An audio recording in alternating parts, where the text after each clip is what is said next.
Со недвижен имот, проценет на повеќе од 526.000 евра, обвинетиот Јане Ченто, на јавна седница во апелациониот суд во Скопје, гарантира дека нема да се даде во бегство, доколку судот му ја укине мерката притвор.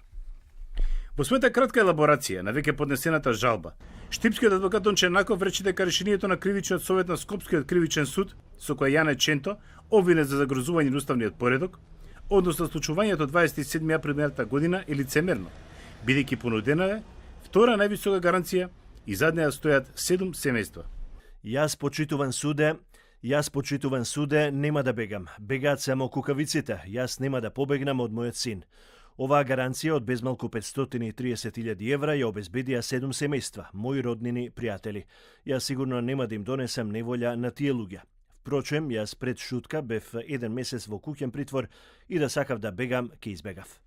Обвинетиот Ченто еднаш веќе беше притворен, но потоа мерката притвор беше заменета со мерка куќен притвор. Но полицијата не го најде дома, туку во Кафуле, што беше сосема доволно повторно му се активира притворот. Во август годинава Ченто од затворот Скопје согласи по прашање за промена на името. Тој рече дека не сака амнестија аболиција, туку фер судење. Ченто кажа дека никој не сме да преговара за амнестија во замена за промена на име и дека тој попрво би умрел отколку да прифати амнестија. Но неговите адвокати денеска го потсетија судот дека лица кои се многу повисоко позиционирани на листата на обвинети се ослободени и со помали гаранции, веројатно при тоа алудирајќи на пратениците Сашо Василевски и Љубен Арнаудов.